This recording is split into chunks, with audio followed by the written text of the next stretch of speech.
When I first started learning chords, nobody explained to me what drop chords were. It wasn't until years later that I learned what I was actually playing. So don't feel alone. I've been there too. The good news is that here at Jazz Rocks with Adam, you can watch, learn, then play. The concept behind drop chords isn't really that hard. Number each note in the chord from the top down. Our ear hears the top note as the melody note. That's number 1. The next note is 2, and then 3, then 4. Cool? Let's take a look at this chord, C major 7. It's a closed voicing because all the notes are squished in as close as they can be.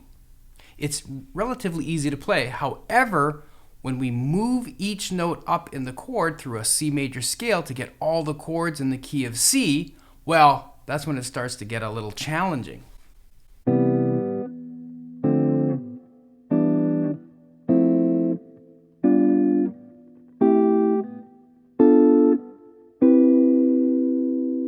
Some of these aren't impossible, just challenging.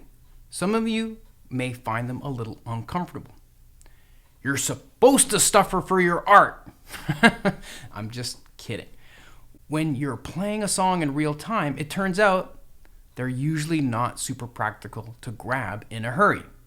But it is a good exercise to do on your own, playing through them on your guitar. Do it in all keys. The most common is probably drop 2. Let's take the original chord, but move it up an octave to here. You're taking the second note down and dropping it an octave lower. Here. Still doesn't seem practical? Let's move this note here to here. Ah, that's better. So instead of having C, E, G, B, we now have G, C, E, B. You might be saying, "Hey, I don't recognize that chord." I know, but we're not there yet. Cantankerous old fart. What? Oh, nothing. The chord you likely know is actually the second inversion of the drop 2 chord we just built. So if you're new to inversions, I'll make this as simple as possible. Just remember that you simply bring each note up or down to the next note in the chord. The first inversion, the one being up from the voicing we started with, is now B, E, G, C. The second inversion will be C, G, B, E. Let's move it down an octave to here.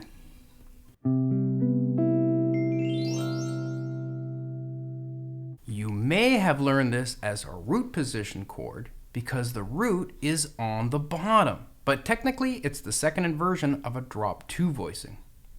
But that's fine if you think of it as root position chord. It's a really good idea to learn all of the inversions.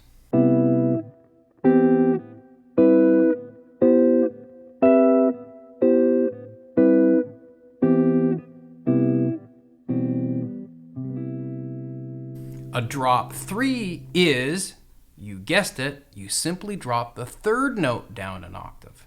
Let's take this voicing here that we originally did. We'll move that up an octave to here. Okay, so we'll take the third note down, 1, 2, 3, and we'll drop that down an octave to there. Now, let's take this note and move it to the 4th string like that. Everything else stays the same. So now we have this. Now if we move it down to the next voicing here, bang! There you go. I bet you know that voicing. Something that looks familiar, right? Now move that structure around the inversions. One of my favorites.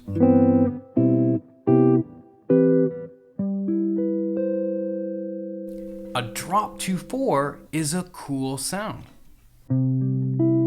Stacked fourths. Moving it around the inversions looks like this.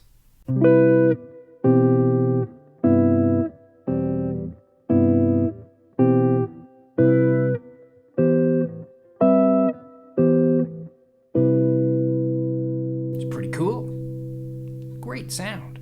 Now use them in a song.